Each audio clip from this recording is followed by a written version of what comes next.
వికసించి నేడు నిమిషం యుగమైన క్షణములో కుసుమం మనసంచు తెరల పయనం నయనాల కొలనులో మది వీడదే మధురమే ప్రేమ మధురమే కన్ను కల నీడదే మధురమే ప్రేమ మధురమే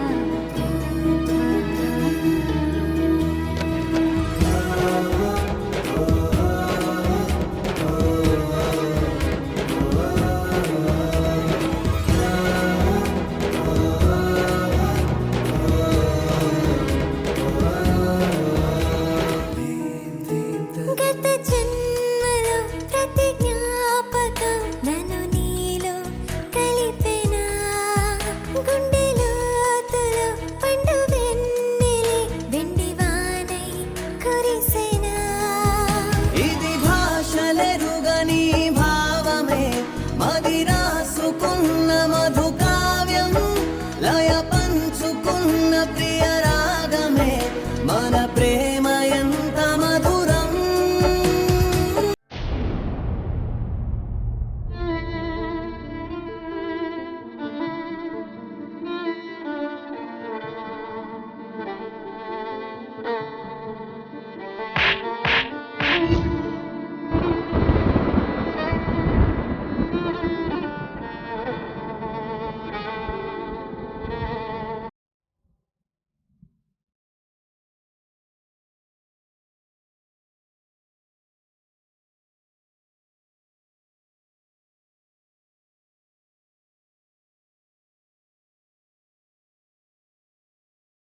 ఏంటి ఇది కళ నిజమా అని ఆలోచిస్తున్నావా?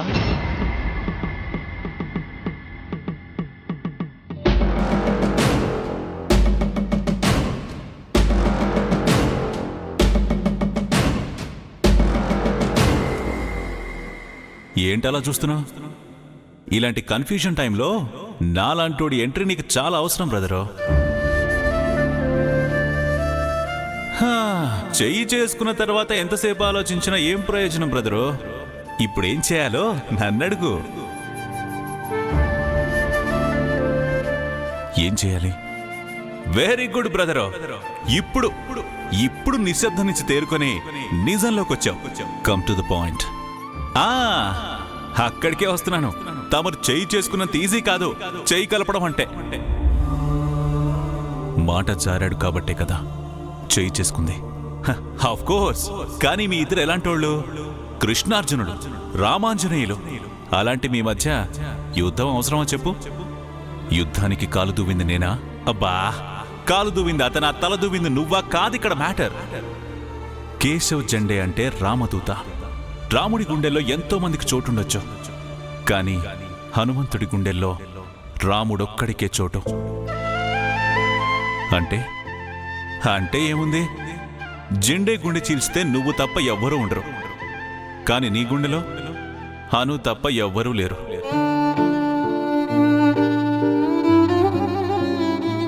అంటే నాదే తప్పంటావా? అంటే ఇక్కడ తప్పెవరిది అనేది కాదు ముఖ్యం, సరిదిద్దుకోవడం ఎలా అనేది ముఖ్యం. అను అనే తుంపర తుఫానుగా మారకముందే నువ్వు దీన్ని ఆపాలి బ్రదరు. అలా జరగలేదు అనుకో, ప్రళయమే. నీది ఆకర్షణ కాదు, ప్రేమ. ఆ ప్రేమ పెళ్లిగా మారితే అందరికంటే ఎక్కువగా ఆనందించేది ఎవరు తెలుసా? జెండేనే ఆర్యా. కానీ ఇదంతా జరగాలంటే నువ్వొక్క జెండేని ఎదిరిస్తే కాదు, విధిని సైతం ఎదిరించి మీ ప్రేమ బంధం గెలిస్తే అప్పుడు అందరూ అక్షింతల రూపంలో మీ మీద ఆనందాన్ని కురిపిస్తారు. ఇదంతా జరుగుతుందంటావా? ఇదంతా జరగాలి అంటే జెండే కన్విన్స్ అవ్వాలి. అవుతాడంటావా? అబ్బా, కన్విన్స్ అవుతాడా, కాకరకాయ పులుసు వండుతాడా అని క్వశ్చన్స్ కాదు బ్రదరు. అదిరిపోయే సెంటిమెంట్ కొటేషన్స్ తో కన్విన్స్ చేయి.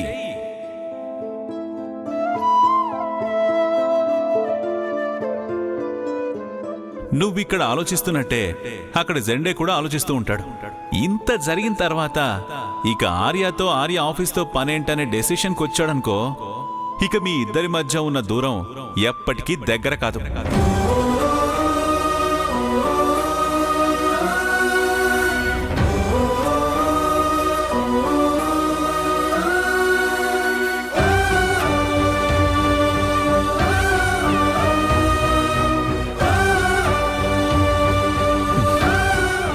ఎక్కువ ఆలోచించు కార్య.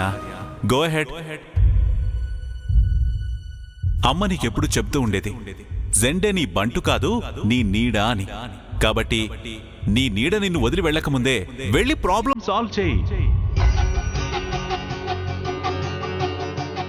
ప్రాణం, స్నేహం ఈ రెండు వెలకట్టలేనివి. ప్రాణం పోయినా తిరిగిరాదు, స్నేహం చెడినా తిరిగిరాదు. ఈ రెండిటి విలువ బాగా తెలిసిన వాడివి నువ్వు. సో నీ స్నేహాన్ని నువ్వే కాపాడుకోవాలి.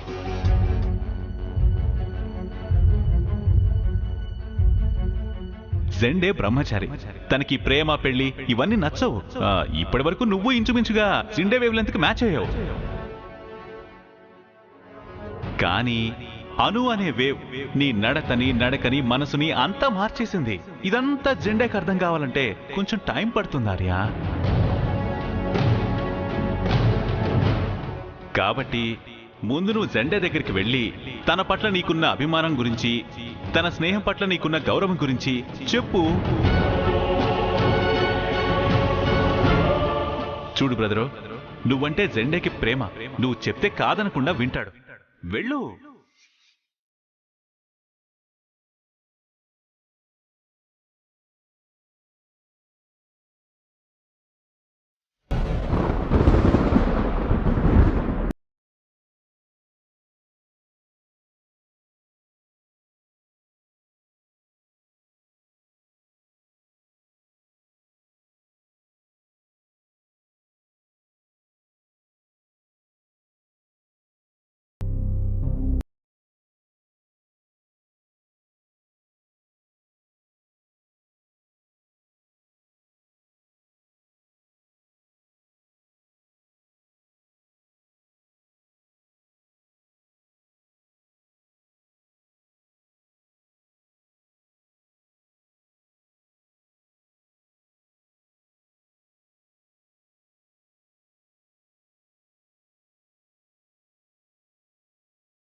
అందుకే సారీ అడగడం లేదండే. నీ మౌనం నేను అర్థం చేసుకోగలను జెండే. నీ చెంపకు తగిలిన దెబ్బ కన్నా నీ మౌనం నా గుండెలో బరువును రెట్టింపు చేస్తోంది. నేను తప్పు చేశాను.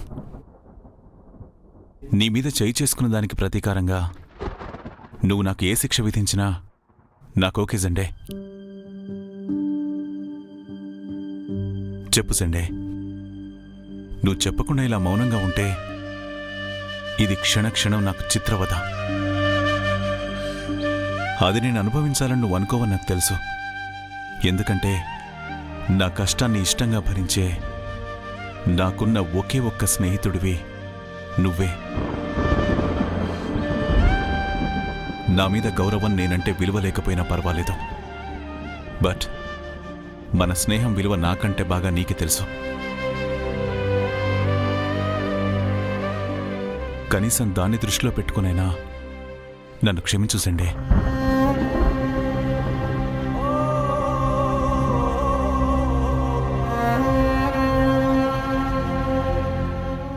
ఉన్నది ఒకే ఒక్క జీవితం జెండే. నేను చేయి చేసుకున్నానని మన స్నేహాన్ని చేయిజారిపోనివ్వకు. నువ్వేం చేయమంటావో చెప్పు. I'm ready to do it. Please come on Zende, speak out.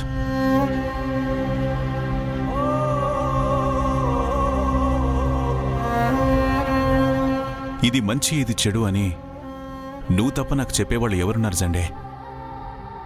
ఈ రోజు వరకు నాకు కష్టం అంటే ఏంటో తెలియనివ్వకుండా నా చుట్టూ కంచెవై ఉన్నావు. నాకే కష్టం వచ్చినా కడ వరకు సాయం వస్తావనుకున్నాను. కానీ ఈరోజు ఆ కంచెని తీసేసి నేను కష్టపడితే చూడాలనుకుంటున్నావా? తప్పులు మనుషులు కాకపోతే ఎవరు చేస్తారు జండే? మనం చేసిన తప్పుల్ని మనమే కరెక్ట్ చేసుకోవాలి. ఇలాంటి తప్పు మళ్ళీ నా నుంచి జరగదని నీకు మాటిస్తున్నాను జండే. నువ్వెప్పుడు నన్ను పున్నమి చంద్రుడివి అంటావు. కానీ ఈరోజు మనిద్దరి మధ్య వచ్చిన సమస్య మబ్బులా కమ్ముకొచ్చి చిమ్మ చీకటిగా మారి నన్ను కమ్మేస్తుంటే, దిక్కుతోచని పరిస్థితిలో అమావాస్య చంద్రుడిలా పోరాటం చేస్తుంటే కనీసం నా ఆరాటం గురించి నువ్వు ఆలోచించలేకపోతున్నావు సండే.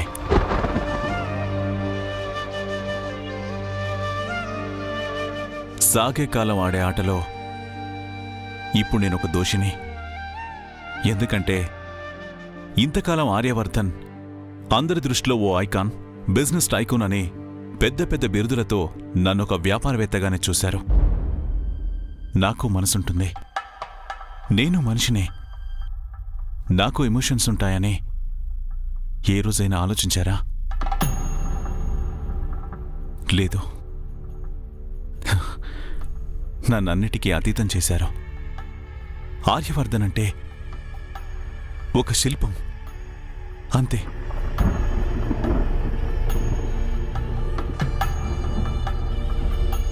ఇరవై సంవత్సరాలుగా నేను అలాగే బతికేశాను. ఎందుకంటే ఆర్యవర్ధన్కి బాధ అనేదే లేదు, కష్టం సుఖం గురించి తెలీదు. నీ దృష్టిలో నేను బాధల్ని తీర్చేవాణ్ణే తప్ప బాధపడేవాణ్ణి కాదు. ఏ మనిషైనా తన మనసుకు నచ్చినట్టు బతకాలి తప్ప ఎదుటివాళ్ల మనసుకు నచ్చినట్టు కాదు. నీ లైఫ్ ఇది అని ఓ మనిషిని ఓ చట్టంలో ఇరికించకూడదు, ఊహించుకోకూడదు. ఇష్టం కష్టం ఏదైనా సరే వాడే భరించాలి. కానీ నేనిక్కడ అది కాదు. నాతో నేనే, నాలో నేనే, నాకు నేనే బతకాలి తప్ప ఏది బయటపడకూడదు. ఎందుకంటే నేను రాతి మనిషిని గనుక.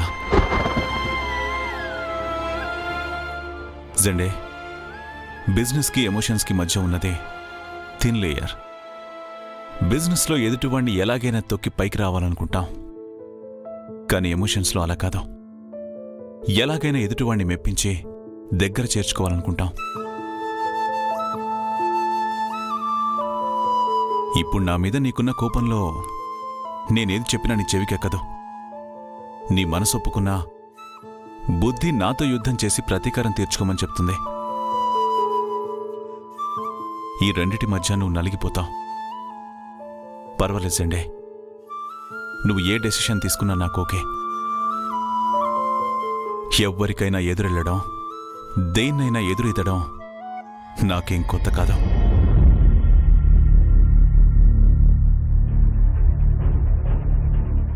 ఆటు పోటు ఈ ఆర్య గుండె మాటను ఎప్పుడూ ఉండేదే. వద్దనుకుని వదిలేసుకునే స్నేహం కాదు మనది. అందుకే ఆఖరి నిమిషం వరకు నిలబెట్టుకోవడానికి ప్రయత్నిస్తాను.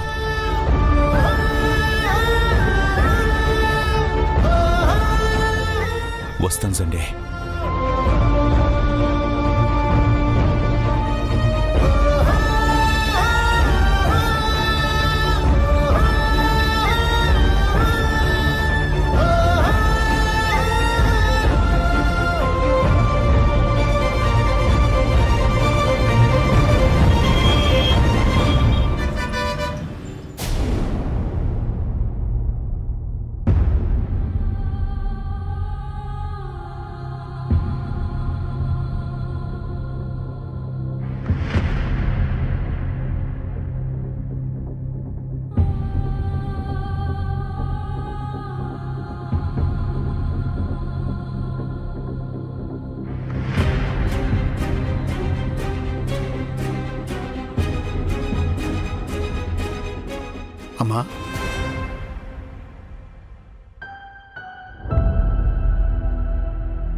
అర్జెంటుగా రమ్మని పిలిచారంట. పిలిచింది నేను కాదు, ఆర్య.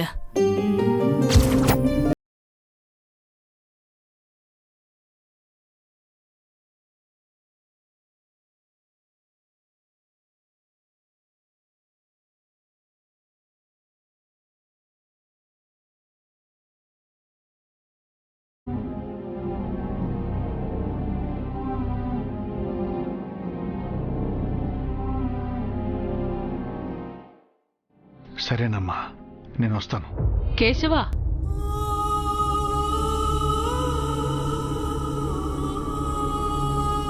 ఆర్య ఎందుకు పిలిచాడో తెలుసుకోవా? తెలియాల్సిన అవసరం లేదమ్మా.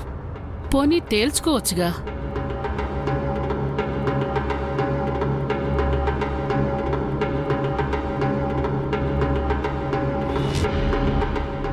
ఆఫీసులో ఏం జరిగిందో నాకు తెలీదు. ఏదో జరగకూడదు జరిగిందని అర్థమవుతోంది. అదేంటో ఇద్దరూ కూర్చుని మాట్లాడుకుని పరిష్కరించుకోవచ్చుగా. ఇక మాట్లాడాల్సిందేం లేదమ్మా.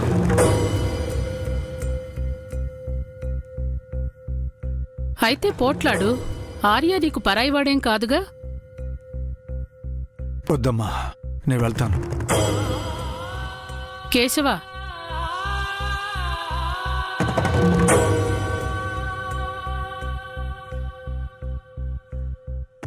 ఆర్య నీకిష్టమైన వంటలన్నీ నాతో చేయించాడు. నీతో కలిసి తినాలనుకుంటున్నాడు. తినకుండా వెళ్ళిపోతావా? ఆకలిగా లేదమ్మా, తినే మూడ్ కూడా లేదు. నన్ను ఇబ్బంది పెట్టకండి.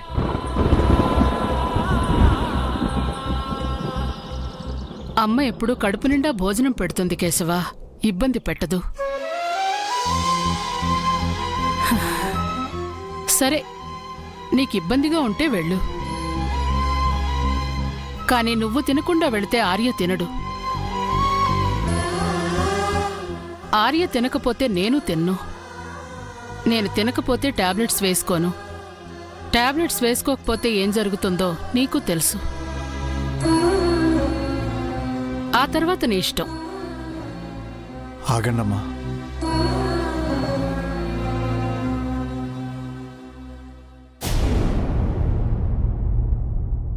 సరే, తింటానమ్మా.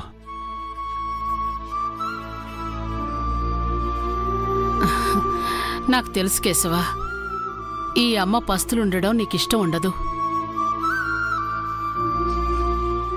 మీకోసమే తింటానమ్మా.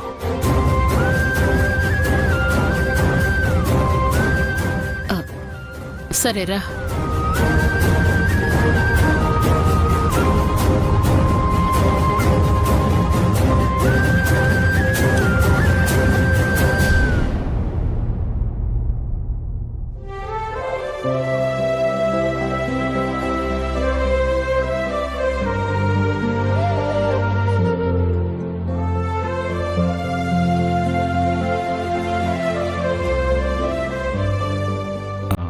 అమ్మా, నేను వడ్డిస్తాను.